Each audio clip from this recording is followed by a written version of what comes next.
शेतकरी मित्रांनो नमस्कार. शेतकरी मित्रांनो, आज यशोगाथा या कार्यक्रमात आपण पोपटराव वाघमोडे यांच्या फार्मवरती आलेलो आहे. एम्ब्रिओ केलेल्या दोन कालवड्या आहेत. तर या कालवडी करत असताना त्यांना काय काय करावं लागला, काय अभ्यास करावा लागला किंवा काय प्रॅक्टिस करावी लागली आणि त्यातून एवढ्या चांगल्या जातीवंत कालवडी त्यांच्या या फार्मवरती आलेल्या आहेत. तर आपण आता तिसरी येणारच आहे, पण या दोन सद्य परिस्थितीला आपल्या समोर आहेत आणि खूप चांगल्या क्वालिटीच्या या कालवड्या असल्यामुळं हा एम्ब्रिओचा विषय जो आहे खूप शेतकऱ्यांना आवडतोय, परंतु याची सत्य माहिती शेतकऱ्यापर्यंत पोहोचत नाही. तर तो एम्ब्रिओची कशी प्रोसेस करू शकतो आणि कशी आपल्या या फार्मवरती जातीवंत कालवडी आपण तयार करू शकतो, तर याबद्दलची संपूर्ण माहिती आज आपण पोपटराव यांच्याकडून समजून घेणार आहोत. नमस्कार पोपटराव. नमस्कार नमस्कार. तर सुरुवातीला परिचय द्या करून आपला. पोपट माणिक वाघमोडे, उंबरे देहगाव, तालुका माळशिरस, जिल्हा सोलापूर. तर पोपटराव, एम्ब्रिओ ट्रान्सफर हा विषय तुम्हाला का करावासा वाटला? काळानुसार बदल करणं गरजेची गोष्ट आहे आणि उच्च वंशाच्या जनावरांपासून दूध हे जास्त मिळते आणि आपल्याला 4 गायी सांभाळण्यापेक्षा 2 गायीतून जास्त दूध मिळतं. बरोबर, म्हणजे जास्त गायी सांभाळण्यापेक्षा कमी कमी गायीमध्ये गायातून जास्त दूध मिळतं. कसं मिळेल याकडे तुम्ही लक्ष दिले. हो. बरोबर, कसं नियोजन केलं तुम्ही एम्ब्रिओचं, कसा अभ्यास केला आणि कसं तुम्हाला एम्ब्रिओचं या पैदास मिळालेले आहेत आता? युट्यूब चॅनलवर बघितल्यानंतर आम्ही गोविंदचे संघाचे मालक करत होते आणि आम्हाला एक डॉक्टर भेटलं, कोल्हापूरचे पाटील डॉक्टर. पाटील डॉक्टरने आम्हाला ते येऊन माहिती दिली सगळी. त्यावेळेस आम्ही तयार झालो. बरोबर, पण आता ही माहिती घेतल्यानंतर याला जो काय येणारा खर्च असेल किंवा गायची निवड असेल तर हे कसं झालं? गाय पहिल्या किंवा दुसऱ्या जाताची त्यांनी सांगितली होती. तिला मिनरल मिक्सचर वगैरे व्यवस्थित सगळं द्यायला सांगितलं होतं. 3 महिना आधी त्यांनी येऊन ट्रेसल घेतलं होतं, गायचं सगळं चेकिंग केली होती आणि त्यातून खर्चाचं बजेट काय त्याने आधीच सांगितलेलं होतं आपल्याला.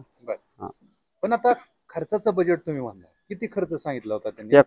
एका गायला 20,000 रुपये खर्च. आता हा 20,000 खर्च पुढे ते सक्सेस होईल का नाही? सक्सेस मध्ये 20,000 होते. बरं, म्हणजे जर फेल गेलं तर नाही, परत ते करत राहील. हो, परत जोपर्यंत सक्सेस होईपर्यंत. बरं. आता किती वेळेस तुम्हाला हा सक्सेस मिळाला? ही आम्ही पहिल्यांदा 5-6 गाय भरल्या त्यावेळेस एक राहिली होती आमची. म्हणजे 6 गायमध्ये एक राहिली. बरं.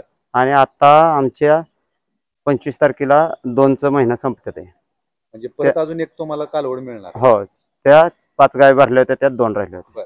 मला सांगा, गायची निवड कशी केली त्यांनी? गायची अशी तब्येत, चौक व्यवस्थित, अशा पद्धती बघूनच त्यांनी गाय क्वालिटीला चौक रुंद असावा अशा मापाच्या गायला भरत होते. बरं.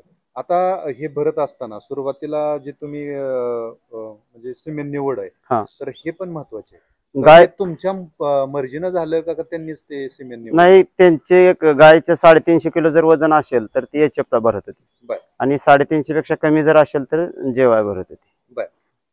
मग तुम्हाला आपल्या जेवायची जास्त भरताना त्यांनी प्रयत्न केला, एचएफ हे भरलं होतं आणि जेवाई भरलं होतं, पण जेवायचं प्रमाण लागत चांगल्या राहिल्या आणि पहिल्यावर भरल्या होत्या जेवाय. आपल्या शेतकरी मित्रांना जेवाय आणि एचएफ मधला फरक? जेवाई जर्सी, जुनी जर्सी अशी जर्सी ती, तर तिची उच्च वंशावळ आहे, त्यामुळे जर्सी असून ही दूध देते चांगलं. बरोबर. मला सांगा, तुम्हाला हे एम्ब्रिओ करत असताना काय काय काळजी घ्यावी लागली घरगुती? काळजी, गाय लागल्यापासून गायला व्यवस्थित तिला स्पेशल जरा दुसऱ्या गायांचा त्रास होणार नाही अशा गोष्टीवर लक्ष द्यावं लागलं. गाय वेळीच कधी माझावर येते, कधी लावायची, प्रोटोकॉल जी घेतला होता ते तारखेनुसार वेळेनुसार करावा लागला. मला काय वाटलं, हा विषय परवडेबल वाटतोय का तुम्हाला एम्ब्रिओ ट्रान्सफर? चांगला. बरोबर. आता कसं करावं शेतकरी मित्रांना जर हे करायचं असेल? उच्च वंशावळीची एक दिवस गरज पडणार, कारण हा धंदा म्हणजे असा दूध खर्च जास्त होतोय, त्याच्यामुळे दूध हे उत्पन्न वाढायला एम्ब्रिओ ट्रान्सफर इम्पोर्टेड शेमेनच वापरावं लागेल. की आपल्याला क्वालिटी पण वाढवायची आणि क्वांटिटी पण वाढवायची गायमध्ये. बरोबर, म्हणजे जास्त दूध देणारी गाय पाहिजे आपल्याला. हो, जास्त दूध आणि आपल्या या वातावरणात पण मॅच होणारी पाहिजे. आता ह्या जो वातावरणाचा मॅच जो विषय तर कसं सांगितला डॉक्टर? कसं होतं, आपल्या घरी जन्म येतोय त्याच्यामुळे काय वातावरणाचा विषय येत नाही.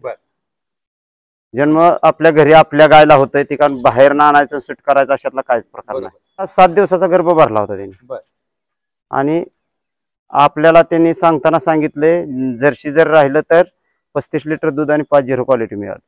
35 लिटर दूध आणि 5-0 क्वालिटी मिळाली. मग त्याच्यामध्ये गायची तब्येत आपलं मॅनेजमेंट ह्याचा विषय. उन्हाळ्यामध्ये उन्हाळ्यात नाही त्रास होणार.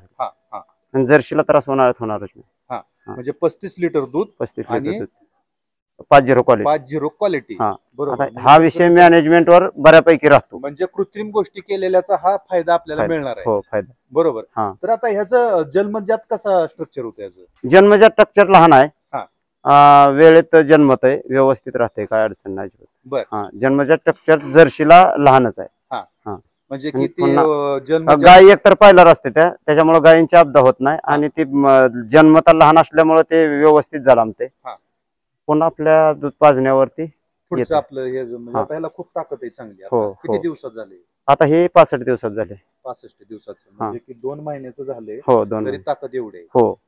आता ह्याचा रेशो कसा आहे पुढचा, म्हणजे हे गाभण राहण्याचा कालावधी किती सांगितला डॉक्टर? हिला डॉक्टर आपलं 350 प्लस झाल्याशिवाय भरायचं नाही. बर. आपला निर्णय स्वतःचा. आणि ती 13 ते 14 महिन्यात करायचं तेवढं. मग 13 महिन्यात हे भरलं गेलं पाहिजे. बरोबर. आता दूध किती देता ह्याला 7 लिटर दूध आहे. आणि एक दिवसाला देताय का मिल्क रिप्लेसर? काय सुद्धा देत नाही, फक्त गायला देतो. गायला डायरेक्ट गायला आणून पाजते. बर. आणि त्याचा काय तुम्हाला फायदा होतो? गायला पाजल्यावर वासराची तब्येत व्यवस्थित राहते. बर. पोट वगैरे सुटत नाही, पाणी प्यायचं प्रमाण वाढत नाही आणि नॅचरली होते. आणि असं बाटलीनं ही पाजलं की ती इयर जातो, या त्याला लाळ मिळत नाही, पचनशक्ती त्याची कमी राहते. बरोबर. त्याच्यामुळे पोट सुटतेच. बर. त्याच्यामुळे आम्ही डायरेक्ट गायला पाजतो वासर. म्हणजे की आपण गेल्या व्हिडिओ मध्ये आपण सांगितलं होतं की तुम्ही गायलाच डायरेक्ट वासर पाजताय, तुम्हाला हा फायदा मिळतो. बरोबर. आणि त्याच्या अंगी लागते असं? अंगी लागते, 100% अंगी लागते. आता 65 दिवसात एवढी झाली. 7 लिटर दूध दुसऱ्या महिन्यात होतं, पहिल्या महिन्यात 5 लिटर दूध होते. बर. आता हे दूध पिल्यानंतर गायनं दूध किती दिलं? हिला दूध ही पिल्यानंतर दूध हे गायला 15 लिटर ते 18 लिटरच्या दरम्यान गाय आहे. पहिला गाय. बर. आणि गायला सांभाळताना तुम्ही कसं त्याचं व्यवस्थापन करता? म्हणजे जिचं खाद्य असेल किंवा चारा असेल? 2 टाइम चारा, मुरगास, साधी चालू वैरण 50-50% आणि पेंट 2 टाइम. बर. एवढंच. आता ह्याचं कसं याचं संगोपन करणार तुम्ही? पुढे संगोपन व्यवस्थित अगदी जिथले तिथं त्याचे जेवढा खर्च झालाय त्या पट्टीत मोहरही संगोपन करायची इच्छा आमची. जागेवर असं पिंजरं वगैरे बनवलं, ते पिंजऱ्यामध्ये सोडून व्यवस्थित पेंट, वैरण, पाणी त्यांना मिळते. बर. म्हणजे पिंजऱ्यात सोडल्यानंतर त्याचं ते मुक्त राहते. मुक्त राहणं पण गरजेचं. मुक्त बी राहणं गरजेचं. बरोबर. आता हे पुन्हा एकदा आपल्या शेतकरी मित्रांना सांगा की हे ब्रीड कुठलं आहे आणि याचं वैशिष्ट्य काय? हे जर्सी क्रॉस ब्रीड आहे आणि वैशिष्ट्य तग धरून राहते. डोंगराळ भाग असू द्या, उन्हाळी भागाला ही अजिबात असं दुसऱ्या गायांसारखा त्रास देणार नाही. भविष्यात त्रास देणार नाही. बरोबर. आणि दूध किती सांगितले लिटर दूध? ह्याची पैदास आपण कोणचं भरणार आहे त्याच्यावर राहणार. आपण इम्पोर्टेड भरलं तर पैदास राहील, आपण लोकल भरलं तर नाही राहणार. डॉक्टरने ह्याला एम्ब्रिओ करू शकतो का भविष्यात? ह्याला एम्ब्रिओची गरज नाही, कारण ही जी एम्ब्रिओ आहे हिला आता मार्केटमध्ये पाहिजे तसा सिमेंट मिळते, ती भरून आपल्याला एम्ब्रिओ होणार. बरोबर. म्हणजे दुधाच्या उत्पादनात वाढ होणार. हिला एम्ब्रिओ भरायची गरज नाही, ही स्टॉपच आहे. बरोबर. स्टॉपच आहे. आता ही जी आहे तर हे कुठली क्वालिटी? ही इम्पोर्टेड आहे, ज्युपिटरचा आहे. बरं. ज्युपिटरचा. आणि ह्याला किती दिवस झाले? ह्याला 45 दिवस झाले ते. बरं. आता ह्याला काय लसीकरण वगैरे करता का तुम्ही? कायच करत नाही. एवढी चांगली तब्येत स्वतः गायला जर पिली तर वासराशनी हे लसीकरण, बोवेग्रो हे वर्ण देताना वासरांना ठसका लागणं, फुफ्फुसाचा त्रास होणं, आजारी पडते ती, पोट सुटते ती, त्याच्यापेक्षा गायला जमल एवढा प्रयत्न ते नॅचरली त्याच्या आईला पिणं गरजेचं. गायला पिणं म्हणजे तुम्ही पहिल्यापासून गायलाच वासर गायलाच पाजते. आम्ही 1-2 लॉट काढून बघितलं, आम्हाला रिझल्ट मिळत नाही, त्यावेळेस आम्ही गायला वासर पाजायला सुरू केलं. बरोबर. म्हणजे रिझल्ट मिळत नव्हता म्हणजे वासर त्या पद्धतीनं वाढ होत नसेल? हो, वाढ होत नाही तेवढ्या. त्याच्यामुळे ते आपला एक अंदाज राहतो शेतकऱ्याचा की ह्याला 5 लिटर दूध पाजल्यानंतर हिची तब्येत कशी आहे. ती तब्येत येत नसेल तर आपल्याला ते ही घ्यावी, रिक्स घ्यावी लागते. त्याचं गणित कसं, दुधाचं आपल्या हातात काही नाही. गायला दूध काढणं आपल्या हातात आहे. गायला दूध काढायचं आणि सरासरीमध्ये धंदा करायचा. दूध काढून सरासरीमध्ये धंदा करायचा. कसं आहे दुधाला दर तुम्हाला? आज 32 रुपये आहे. 32 रुपये. पाठीमागं 28 असेल, 27 असेल. आपण 30 रुपयानं सरासरी पकडायची गायची. म्हणजे कायम 30 रुपयानं राहतो आपल्याला दर मिळतो. आणि परवडतंय परवडतंय ते. परवडतं पण नाही परवडत म्हटलं तरी दुसरा धंदा ते कुठल्या परवडत नाही. दुसराही धंदा करायचा म्हटलं तर असं चढ उतार तर राहणारच. आता ह्या एवढ्या गुरांच्यासाठी शेतात किती जमीन गुंतवली? आता 8 ते 10 एकर जमीन गुंतवली. 8 ते 10. हो. बरं. आता ह्या जे काय क्वालिटी आहे हे कुठलं जात आहे आणि ह्याला कसं डॉक्टरांनी सांगितलंय? ही सॉर्टेड सिमेंट मध्ये सिमेंट मिळतं. 1500 ते 1800 रुपयापर्यंत किंमत राहते त्याची. बरं. आणि ती कांडी आपल्याला मिळते त्याच्यावर ज्युपिटर आहे. ते तिच्या आईनं किती दिले, आजीने किती दिले, आईकडल्या वडिलांना किती दिले, बापाकडल्या वडिलांना किती दिले, पूर्ण माहिती त्याच्यावर मिळते आपल्याला युट्यूबवर टाकले. बरं. म्हणजे तुम्ही ते सगळं स्ट्रक्चर करून हा बरोबर. ह्याची निवड तुम्हीच केली का डॉक्टरांनी केली? हा मी केली. आमच्याकडे आम्रपाली आता आहेत गोट्यात. बरं. आणि ही आता आम्रपालचा लॉट काढलाय एक, आता ही दुसरा लॉट ज्युपिटरचा घेतलाय. आता ज्युपिटरचं तुम्हाला काय खासियत वाटते? ज्युपिटर ही चांगला आहे, दुधाला चांगला आहे. बरं. आता तुम्ही हा एम्ब्रिओचा निर्णय घेतला, आता एवढ्या 2 वरतीच थांबणार आहे का अजून भविष्यामध्ये तुम्ही करणार ना भविष्यात? म्हणजे की तुम्हाला एम्ब्रिओ करायची. बरं. म्हणजे कमी गायमध्ये तुम्हाला जास्त दूध उत्पन्न होतंय, वासरं चांगली होते ती. आता एखादा शेतकरी आहे त्याच्या घरी 2च कालवडे पण त्याला एम्ब्रिओ करायचे, तर कन्सिव्ह रेट कसा आहे त्याचा, किंवा ते राहील का तेवढ्या जास्त खर्च? ती प्रयत्न करते ती, पण ते त्यांना गाई कमसे कम 10 पाहिजे. 10 गाय पाहिजे. कारण फ्रीजर आणायचा असतो, गाडी आणायचा असतो, त्यावेळेस त्यांचे मॅनेजमेंट होतं.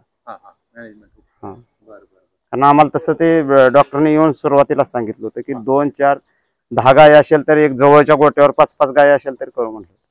बरं. म्हणजे त्यांना येण्या जाण्यासाठी फ्रीजर उघडल्यानंतर 7 दिवसाचा गर्भ असतो, गर्भ टिकला पाहिजे. त्यांच्या सगळ्या शास्त्रीय गोष्टीसाठी गरज आहे तेवढ्या गुरांची. हो. बरोबर. तर म्हणजे की एम्ब्रिओ सिस्टीम तुम्ही ही राबवलेली आपल्या या फार्मवरती, आणि खूप लोकांचं त्याला मनापासून इच्छा असते एम्ब्रिओ करायची, पण लोकांना माहिती नाही. अशा लोकांना तुम्ही काय सांगाल, हे कसं करावं किंवा कुठं संपर्क करावा त्यांनी?